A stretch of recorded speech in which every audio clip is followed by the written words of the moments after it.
there. Hey, Can how's you it hear me? going? Yes, I can. All right. How are you doing? I'm doing good. How are you doing? Pretty good. Pretty good. Managed to escape Germany. I'm in Spain right now, in a place by the sea where we always come to write music. So I'm finally happy to be able to leave Berlin. Oh, I can imagine. And being able to be in a spot like that, too. I mean, it sounds like you're in an amazing spot to be able to write music and just relax over there in Spain as well. Yeah, it's perfect. It's a beautiful place, very inspirational, and it's just getting out of the city is something that we only start really appreciating when we actually do it, you know. And every time I come here, I ask myself, why am I not living here? Well, that makes it that much more special when you do make it over there, though, because it means that much more to you when you are able to get out of that normal environment that you're in and you're able to just concentrate on so much more. Exactly. Yeah, that's how it is. Well, awesome. With that, thank you very much for taking the time to be able to talk to me. It's always great to be able to catch up with you and just being able to talk about some great music that you're always able to create and talking about this amazing new album that's going to be coming out at the end of September through Metal Blade. I've gotten the chance to be able to check this out over the last couple days, and yeah, it just feels like it's a great continuation of what's been going on since the first album, since the previous album. And then, you know, just being able to add a lot of variety to it as well. I really appreciate that fact that you're showing more sides of the band this time around. Yeah, it's definitely the more challenging and more eclectic record of the two parts, basically. That was kind of part of the plan. I really wanted the first part of Phanerozoic to be having that continuous vibe from the beginning to the end, and that also means stripping it down to a limited amount of tools to use, you know, so like similar tempo, similar chord progressions in a way to create that vibe, to create that mood. And Phanerozoic 2 has the more experimental tracks on it, and it's altogether a lot broader, a lot wider, I think. It's like a larger variety of different musical directions and styles on it. Different instruments, and also like a stronger electronic component. So altogether, it's the more daring record, probably. But like I said, that was part of the plan from the beginning. And it's so cool to see that, too. I mean, being able to have that vision and fully being able to follow through on it as well, too. I mean, when you have the idea of being able to have a record that is more in line with what you're normally known for, and then being able to experiment on the next one and have that still combined to be able to create a concept, it's a good ebb and flow. Yeah, exactly. It's you got to keep it interesting for your listeners, but also for yourself, you know. And after you've done too much of the same direction, then it's always good to put yourself in front of new challenges and like try to experiment with different approaches to everything, to songwriting, to sound, to the whole palette of things that an album is made up of. And I'm glad with how it came out, and I think as a whole the two records still do fit together very well. I mean, we're going to see that when we will start playing them live, and eventually we'll start playing both records together. Then we will see if how the material really works together. You know, I think if you listen to the records isolated now and compare them, they're quite different. But on the other hand, the sound glues it all together in a way, and I think it'll be really interesting to do that and to play these two records back to back, basically. Oh, that would be incredible to see that happen too, because you know both of these albums do feel like it has that live mentality. Like they could be songs and albums that could be played in its entirety, and I'm glad you're already thinking of that. Yeah, we are. We've done it with the Legil, and it's kind of with Phanerozoic 1 as well. There was like one track of that record that we haven't played live yet, but it's totally possible, and we will definitely look into that when both records are released, to do at least a couple of special shows where we play both records back to back. That's definitely the plan, yeah. Oh, that's so cool. So, you know, with that in mind, I mean, when you're working on part 2 here, and you were actually able to expand the sound and do more experimentation, I mean, what was that like for you in that songwriting process, to be able to know that you were able to expand the sound of the band in such a way as this? Well, to be fair, both records were written more or less at the same time.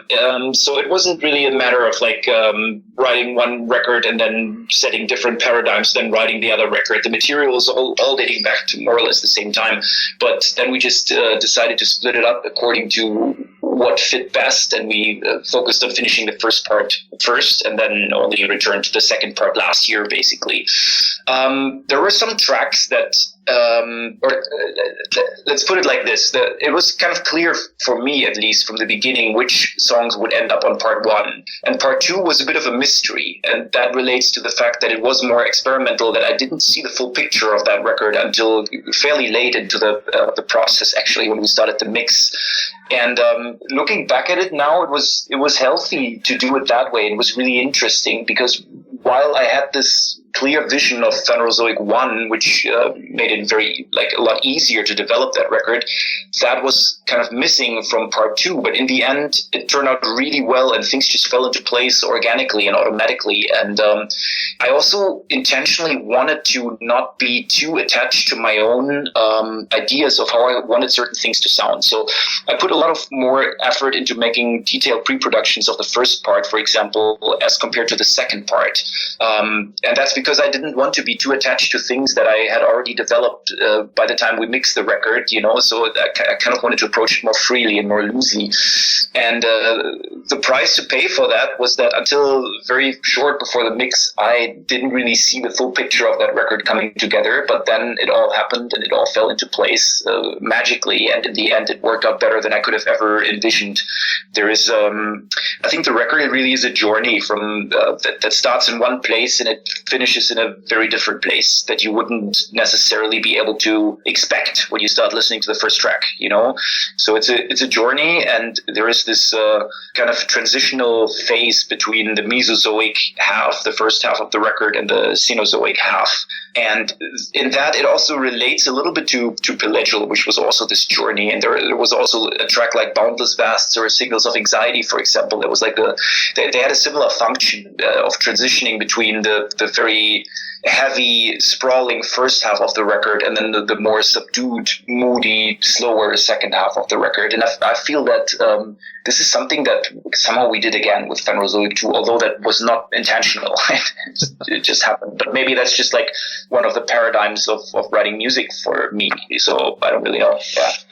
Oh, yeah. And again, just like it's great to hear how organic that did really come together. And, sometimes it, just like you said, sometimes it just takes being able to hear everything together and get that full idea of what the album is meant to be as a work of art. And, right before the mixing and like really being able to get that and, seeing the full-fledged product come together. I mean, I really love that it starts off the way that it does and then ends on such variety on the second half of the album. And, that really does help with the concept as well, too, because when you look at through the journeys of the earth and you see how varied things start to become, especially during this time, I mean, it really fits the mood. Yeah, that was also part of the plan to get more complex and more elaborate throughout the second half of the record, and to also bring in this thicker electronic component to kind of like bring in more of the modern age, if you want. So yeah, it all makes sense when you look at the tracks and the what actually happened during the Phanerozoic and the second half of the Phanerozoic. I also feel that the record is getting somehow colder throughout the second half, and it's like it's thinning out. It's getting more sparse in a way, and the songs are getting there's more space in them in a way. They're getting more complex, but there's also more space in them somehow, and they have like a colder feel than the first half of the record to me. And I also noticed that after the record had come together, that this is very nicely relating to the Pleistocene and the Holocene ice ages and everything that happened here. So that's the thing with concept records. In the end, everything always makes sense. Oh, totally. And yeah, I think that's a great word to be able to describe it. I mean, both when it comes to the central theme of what's going on with the concept album and the songs in particular, like that cold feel. I mean, I really get that ethereal, atmospheric feel that's going on. Even with it being more complex, I do definitely get that chill, cold feeling that's going along with it. And, Yeah. it's great when you have the power of music and you have these ideas set in mind that you want to be able to do, and then you listen back and it really did turn out the way that you wanted to. That vision really did come through that way. And I hope other people like myself are able to take both parts of what you've done so far and just like really being able to appreciate that, because I really feel that throughout both of these albums and both parts through part 2 here, that everything is coming together and it works together so well in this concept. Great. I'm glad to hear that. Thanks, man. Oh, not a problem. And, along with that as well, I mean, obviously, being able to promote the album, there's singles that come along with it. And I'm glad to see that Jurassic actually got a release as a single, too. I mean, with it being the longest song on the album and a lot of great feelings that are going on with that. I mean, how does it feel to have Jurassic as a single? Well, we've been debating that for quite some time. There was definitely some opinions in our camp that were in favor of a shorter track.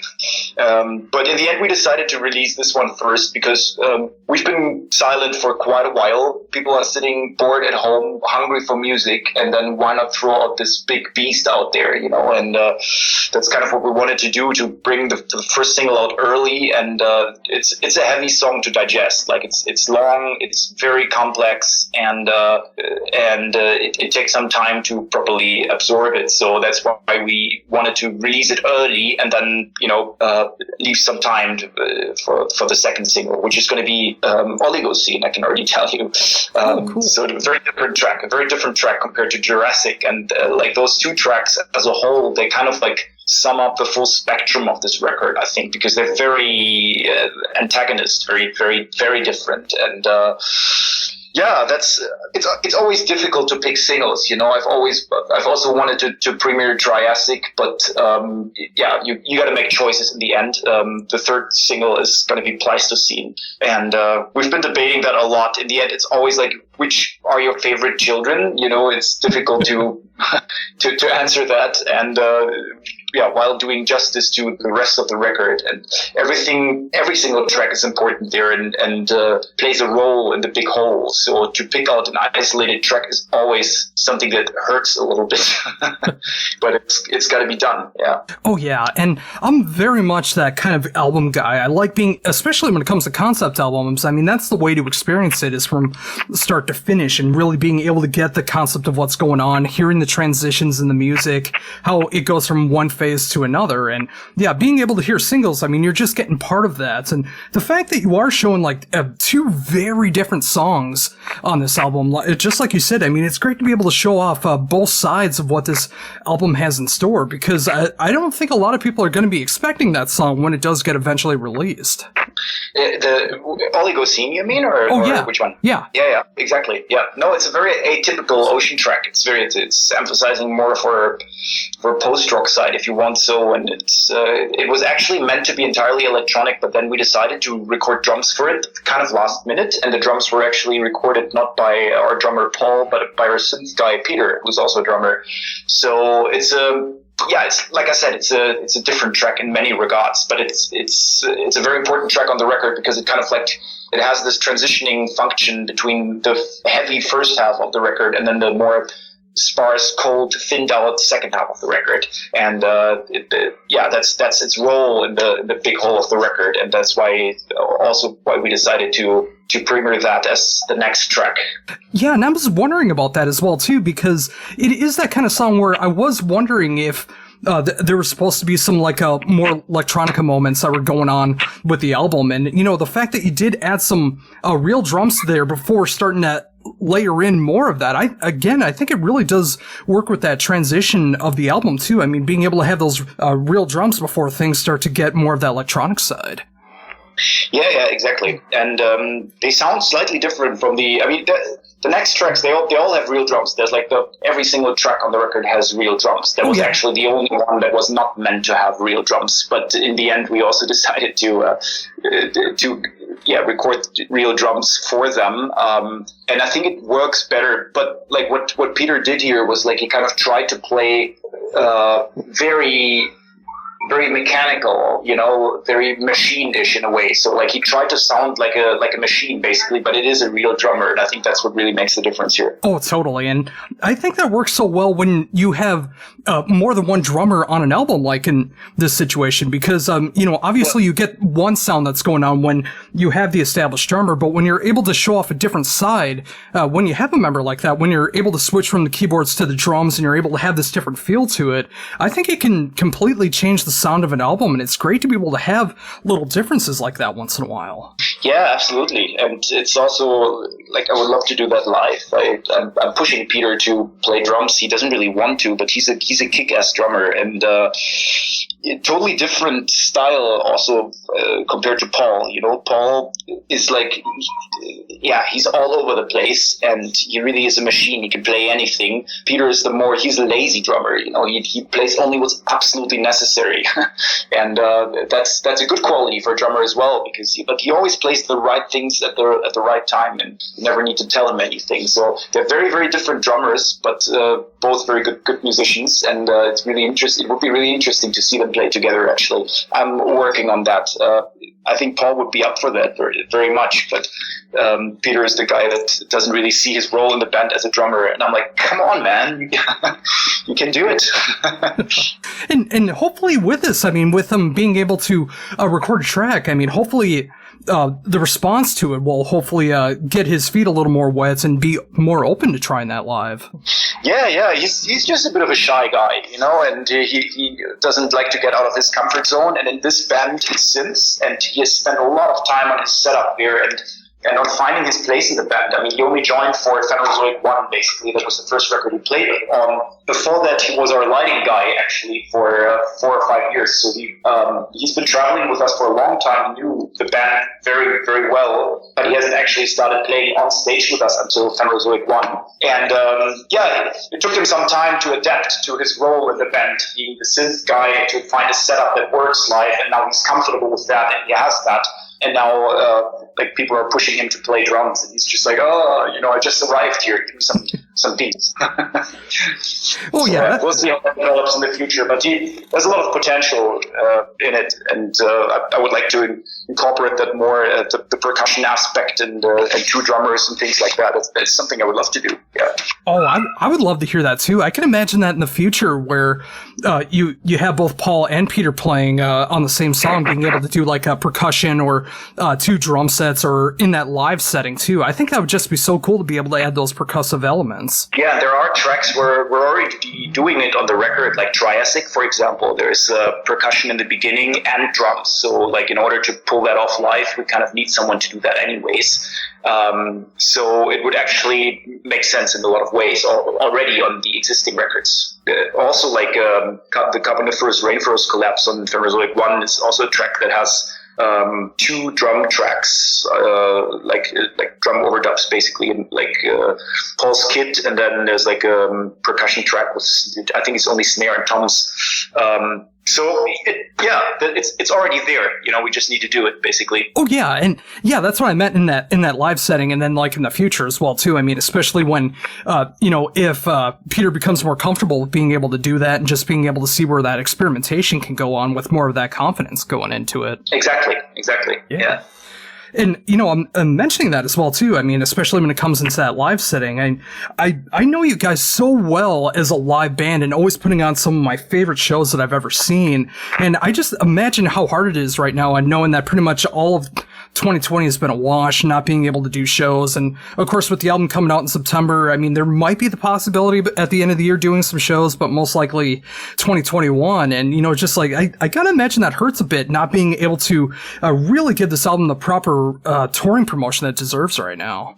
Yeah, it's a weird time. Definitely, we're all itching to play live. Like all musicians across the globe, I guess. But it's gonna happen. It's just it's a weird year of enforced inertia in a way, and nobody was planning on that. But yeah, we're just piling up our fury to play shows, and when it's going to be possible again, we will definitely do that. We're looking at rehearsing in October and possibly doing a live stream playing the records in their entirety, or at least the second part, but we haven't fully worked out the logistics of that. And then we actually have a tour booked in January 2021. Fingers crossed this will be possible to go ahead in Europe at that time. It's just been a really unfortunate year. We were supposed to tour the US actually in August, and we were supposed to play a festival in Atlanta in September called Prog Power USA. We were booked for that. That's right. All of that got canceled. What's that? Oh, yeah. I remember that with Prog Power and just seeing that getting canceled. It was so disappointing not being able to see you guys again. Yeah. A lot of shit got blown off this year, but it's all just being rescheduled.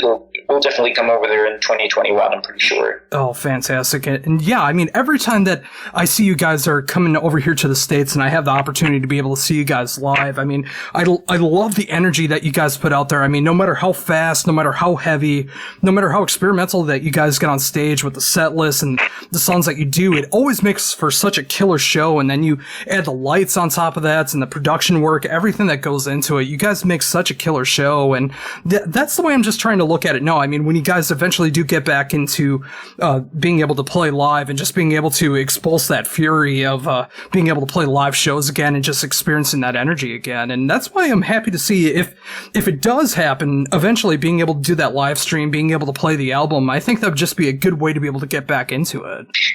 Yeah, exactly. And we gotta keep ourselves entertained, So I think it's the right time to do that. I mean, every band is doing that now, and a lot of the streams I've seen are not as good as they could be, I think. So if we do it, we really want to do it right, and that involves a lot of preparation. And we'll see how it goes. Oh yeah, I mean, there's so much room for error that can happen with that when it comes into the live streams, but when you do get it right, it is a very cool experience, and I imagine if any band can be able to pull that off, it's you guys being able to have that full-on experience. Well, the problem is that certain elements that make up our live show, such as intense or extreme amounts of smoke and very dark lighting, are exactly what makes it difficult to be captured on film.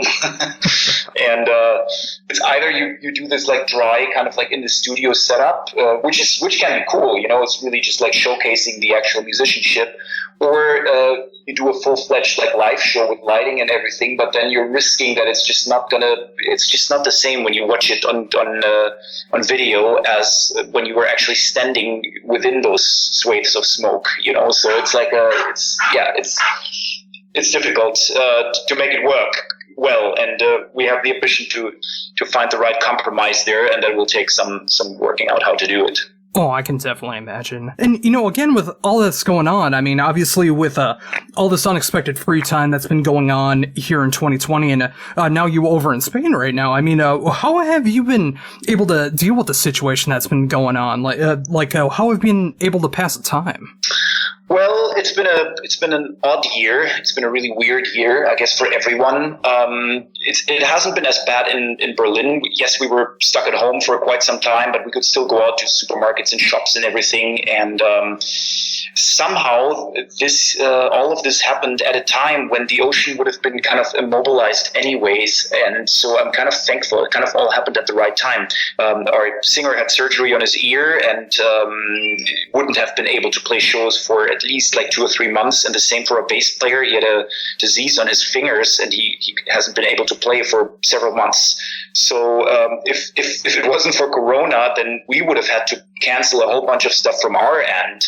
And so things were canceled on us, and I'm kind of thankful everything happened that way around. So it's been a weird year, and personally, I've kind of enjoyed having more time for things that I otherwise would have never found the time to do, with my label, with Pelagic Records, and a bunch of other projects. So I'm never bored. I'm never I always have things to do, so since music or live music was taken away from me this year, I had more time for other things, and it was good that way. Oh, yeah, and just like you mentioned there, I mean, everything coming together that way, I mean, unfortunate circumstances, but it did work together, and I'm glad to see that did work out for the band, and of course, your amazing label, I mean, with how many great bands that you're able to show off, and all these different kinds of styles, but all fit together so well, and I'm glad to see that you were able to focus more time on that as well, because again, it's just such an amazing roster that you have. Thank you very much. Yeah, it's been growing a lot in the last 2 years, and especially this year. And it's always a bit of a compromise between the ocean and the label, because I only have the day only has so many hours. I have to assign priorities to certain things. So yeah, since the ocean was kind of immobilized by the whole Corona situation, we did more with the label, and that's also good. So everything happened for a reason, I believe. And next year we'll be coming back strong with the band and doing less with the label again. And there's nothing we can do anyways except just try to deal with the situation the best possible way. Oh, absolutely. And I think with that, that's great final words for that. And thank you very much once again for being able to take the time to talk to me about everything that's going on in your world right now. I mean, a little bit about the label, which is great to be able to see, but of course, being able to talk about the new album coming out the 25th of September through Metal Blade. I love this album. I think it's a great continuation of this amazing concept that you guys are doing, and it's got me itching for the time that you guys are able to come back here over to the States and I'm able to hear some of these sounds live and just experience the ocean in that live setting again. And again, thank you very much for taking the time to talk about all of it. All right. Well, thanks for your time. Cheers.